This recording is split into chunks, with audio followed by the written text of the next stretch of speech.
जरा सोचिए, अगर आप एक ऐसे टनल में फंस जाओ जहाँ से ना आगे जाने का रास्ता है और ना ही पीछे जाने का, ऊपर से आपके साथ जानलेवा घटनाएं हो रही हो। इस फिल्म में इतने ट्विस्ट और टर्न्स है जितने एक जलेबी में नहीं होते, और आखिर में जो ट्विस्ट खुलता है उससे आप दंग रह जाएंगे। मैं हूँ नेहा और आज की वीडियो शुरू करते हैं। मूवी की शुरुआत में हम एक लड़की को देख पाते हैं जो रास्ते के बीच खड़ी हुई थी। उसे देखकर लग रहा था जैसे उसकी गाड़ी खराब हो गई है। एक ट्रक उसके पास आकर रुकती है। ट्रक के ड्राइवर से उसे कुछ अच्छी वाइब्स नहीं आ रही थी, इसीलिए वो उसकी हेल्प नहीं लेती। तभी पीछे से वहाँ पर एक कार आके रुकती है। कार में बैठा आदमी उसे डिसेंट सा ही लग रहा था, इसीलिए वो लड़की उसकी कार में बैठ जाती है। लेकिन कुछ ही देर में उसे अपने फैसले पर बहुत अफसोस होता है, क्योंकि उसे अपनी सीट के नीचे एक मरी हुई लड़की का हाथ मिलता है। वो इस मौके पर समझ जाती है कि उस भोली शक्ल के पीछे एक सीरियल किलर है। मुझे यहाँ पर एक बात याद आती है, जरूरी नहीं जो जैसा दिख रहा है वैसा ही हो। वो आदमी कार रोककर रेंच पकड़ता है और उस लड़की का दी एंड। अगले सीन में हम उसी रास्ते पर एक बस को देखते हैं जिसमें ड्राइवर टोनी, वोंग, ली, जेंग और सारा थी। इसके अलावा एक भाई बहन भी थे, पार्क और फेंग। टोनी पैसेंजर से कहता है कि कुछ ही दिन पहले इसी रास्ते पर एक लड़की का मर्डर हुआ था। तभी रेडियो पर एक न्यूज से पता चलता है कि एक्सीडेंट की वजह से आगे के सभी रास्ते बंद हो चुके हैं। वो सब मिलकर एक नए रास्ते से जाने का डिसाइड करते हैं, क्योंकि सभी को जल्दी कहीं ना कहीं पहुंचना था। टोनी को एक शॉर्टकट रास्ता पता था, इसीलिए वो उस रास्ते पर चल देते हैं। लेकिन यही उनकी सबसे बड़ी गलती थी और यहीं से उनका बर्बादी का सफर शुरू हो जाता है।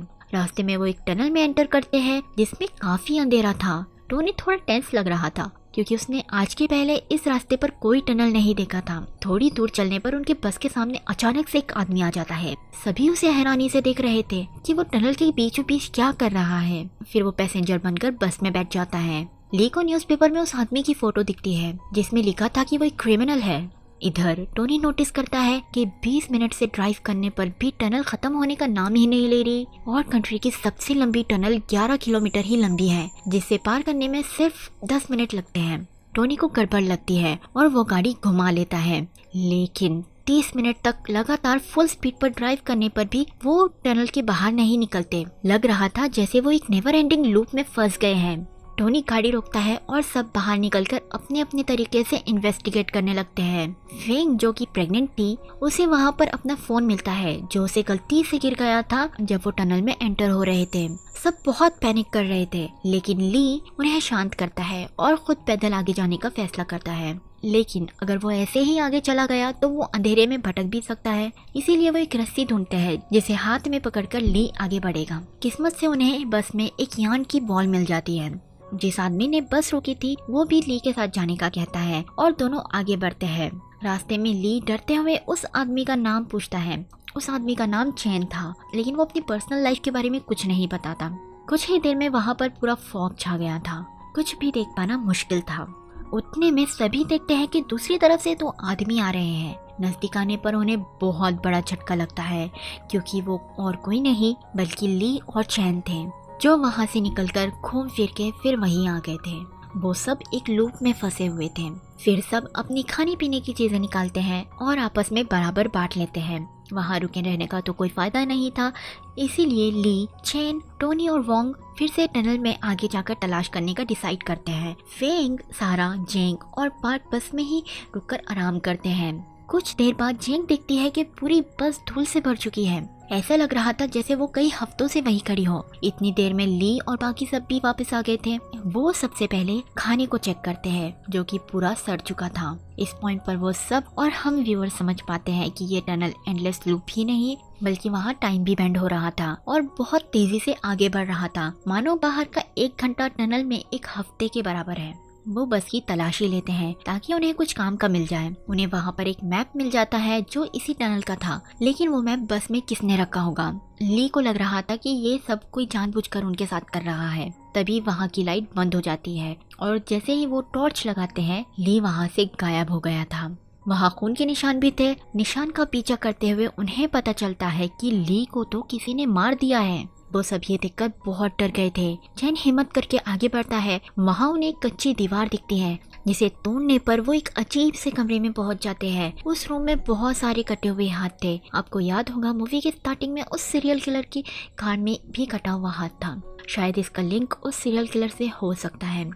खैर, उन्हें वहाँ एक और मैप मिलता है जिसमें 6 अलग अलग टनल बनी हुई थी और ये सब टनल आपस में लिंक थी। मतलब उन्हें बाहर निकलने के लिए 6 टनल को पास करना होगा। चैन सबको दूसरा दरवाजा ढूंढने के लिए कहता है जो उन्हें दूसरी टनल में पहुंचा देगा। सब इधर उधर कुछ ढूंढने लगते हैं। उन्हें एक दीवार पर एक कैलेंडर दिखता है जिस पर सिर्फ 15 तारीख लिखी हुई थी। कैलेंडर हटाने पर उन्हें दरवाजा मिल जाता है। वो सब आगे बढ़ते हैं। रूम से निकलते ही वहाँ पर एक टीवी ऑन होता है और एक लड़की को बताया जाता है जो कहीं फंसी हुई थी। इधर सभी दूसरे टनल में पहुंच गए थे। बहुत हैरानी की बात थी कि उनकी बस भी वहीं पर थी। उन सभी ने काफी देर से कुछ खाया पिया नहीं था, इसीलिए उन्हें बहुत भूख लग रही थी। वो बस में कुछ खाने का ढूंढते हैं और लकीली उन्हें एक नूडल का कार्टन मिल जाता है। टोनी को बस में एक गन भी मिलती है जिसे लेकर वो सबको डरा और धमकाकर पूरा खाना अपने पास रख लेता है। सारा, जिसे बहुत भूख लग रही थी और उसका दिमाग काम नहीं कर रहा था, वो टोनी के पास जाती है। एक नूडल्स के पैकेट के बदले उसे उसके साथ कुछ भी करने के लिए कहती है और डर की टोनी मान भी जाता है। उतने में वॉन्ग को मौका मिल गया था और वो नूडल्स चुरा लेता है, लेकिन टोनी ने उसे चोरी करते हुए देख लिया था। टोनी वॉन्ग को बहुत मारने लगता है, लेकिन तभी पीछे से कोई टोनी पर अटैक करके उसे जान से मार देता है। वहाँ पर बाकी सब भी आ गए थे। वॉन्ग अभी भी भूख के मारे पागल हुए जा रहा था। वो बस के नीचे से नूडल्स को निकालने की कोशिश करता है, लेकिन उसे वहाँ पर एक मैन होल दिख जाता है और बस आगे करने के बाद सभी उस मैन होल के अंदर चले जाते हैं। दूसरी तरफ एक और रूम था और इस बार रूम में बहुत सारे प्राइवेट पार्ट्स थे।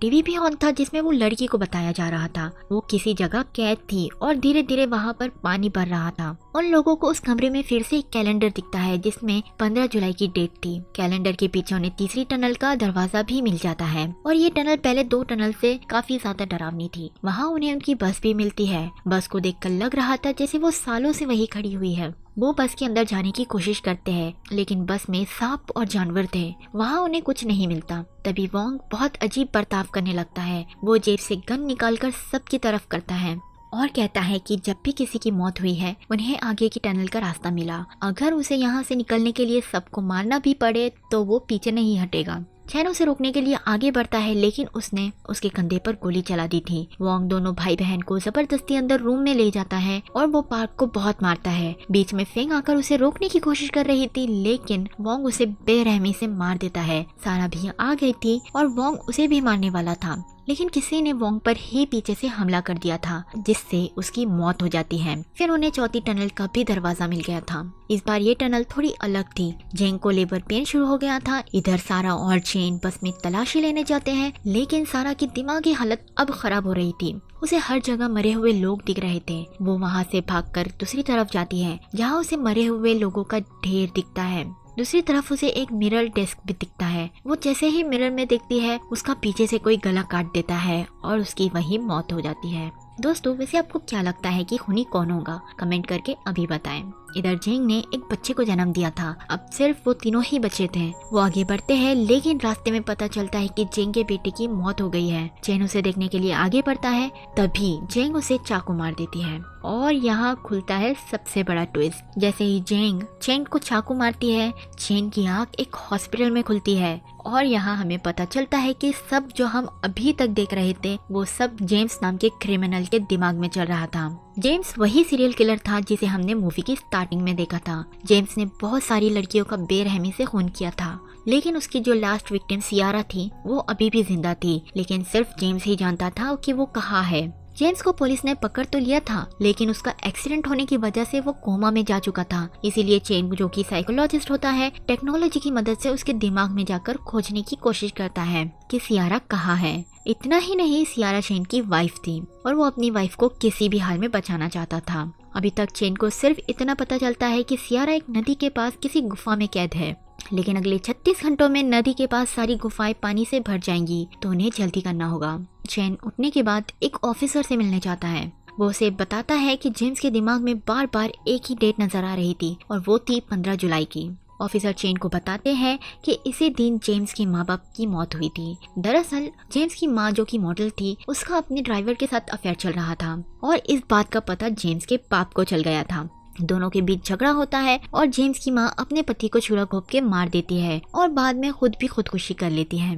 चेन टनल में इसलिए गया था ताकि वो टनल की भूल भुलैया से बाहर निकल सके, क्योंकि जेम्स जब कोमा में गया था उसने अपने दिमाग में एक ऐसी टनल बना ली थी जो बहुत पेचीदा थी और उससे बाहर आना बहुत मुश्किल। जेम्स रियल लाइफ में एक टनल इंजीनियर था, इसीलिए वो इतनी कॉम्प्लेक्स टनल डिजाइन कर पाया था। और तो और हमने जितने भी कैरेक्टर्स अभी तक देखे थे वो सब जेम्स की जिंदगी से जुड़े हुए थे। जैसे ली जो कि जेम्स की अच्छाई को बता रहा था, जेम्स में कहीं ना कहीं अभी भी अच्छाई थी। और सारा जो कि मॉडल थी उसकी माँ को बता रही थी। टोनी उस ड्राइवर को जिसके साथ उसकी माँ का अफेयर चल रहा था, वही वोंग जो कि उसके बाप को रिप्रेजेंट कर रहा था। झेंग उसकी इमेजिनरी कैरेक्टर थी, जैसे वो अपनी माँ को चाहता था, एक अच्छी माँ और इंसान। और आखिर में ट्विंस भाई बहन जो उसकी बचपन की तरह थे, मासूम। चेन फिर से जेम्स के दिमाग में जाता है और इस बार वो सीधा सामना जेम्स से करता है और सियारा के बारे में पूछता है।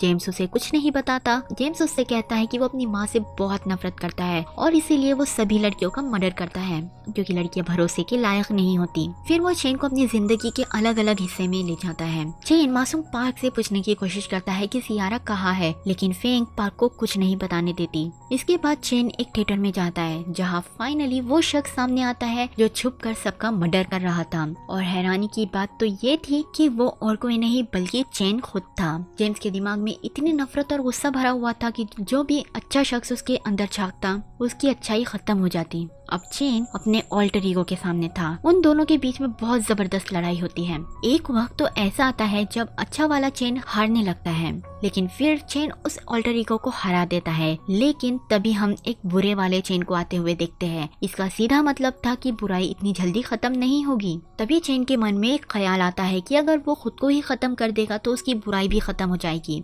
इसीलिए वो गन से खुद को शूट कर लेता है और बुरा वाला चेन गायब हो जाता है। इधर जेम्स भी कोमा से बाहर आ गया था और जो जेम्स ढागा था उसके अंदर अच्छाई थी। वो ऑफिसर को सियारा का पता दे देता है और पुलिस सियारा को बचा लेती है, लेकिन चेन अभी भी जागा नहीं था। इसका मतलब वो अभी भी टनल में फंसा हुआ है। और लास्ट सीन में हम चेन को देखते हैं जो टनल में घूम रहा है और ये मूवी यही खत्म हो जाती है।